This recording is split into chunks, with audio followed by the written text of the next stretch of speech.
Ciao a tutti da Paolo e bentornati sul canale Cibo Dentro. L'aglio seminato in inverno inizia a comparire nei mercati, fresco e intensamente profumato. In questo periodo dell'anno può essere consumato intero senza dover togliere il germoglio all'interno che ancora non ha avuto il tempo di svilupparsi. Aglio, olio e peperoncino. Pochi ingredienti e veloce da preparare, nasce come versione povera degli spaghetti con le vongole. Oggi voglio farla con una tecnica di cottura che si adatta perfettamente ai sughi bianchi e in particolar modo alla aglio e olio. La faccio cioè risottata.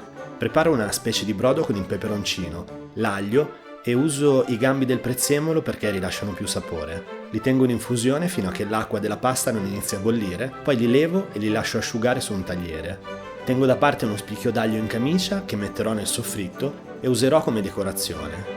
Guardate come si presenta all'interno dell'aglio fresco. Trito dunque l'aglio con i peperoncini e le foglie di prezzemolo che avevo messo da parte e li metto a soffriggere in abbondante olio d'oliva.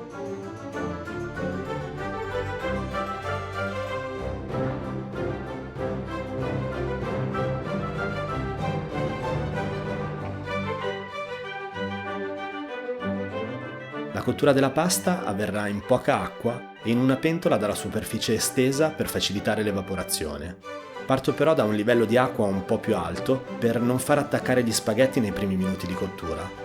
Li separo con un cucchiaio e appena iniziano a piegarsi, elimino un po' dell'acqua di cottura e la metto da parte in una ciotola.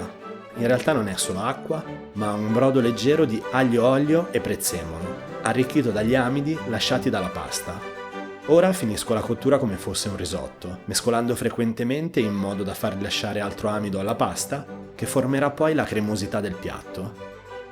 Faccio assorbire i liquidi alla pasta e aggiungo brodo fino al grado di cottura che preferisco.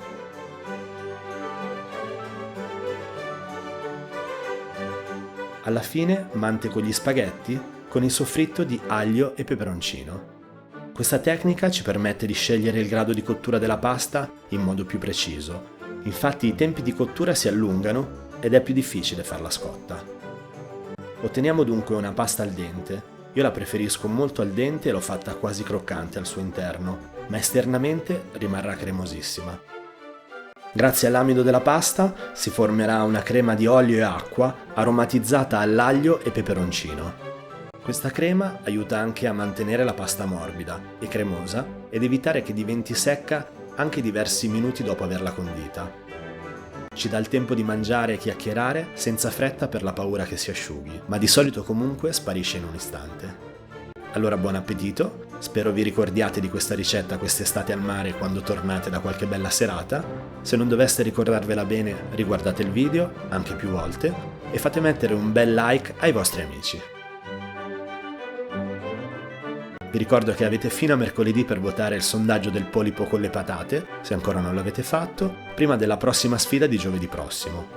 E in attesa delle vacanze, io vi saluto e ci vediamo giovedì. Ciao!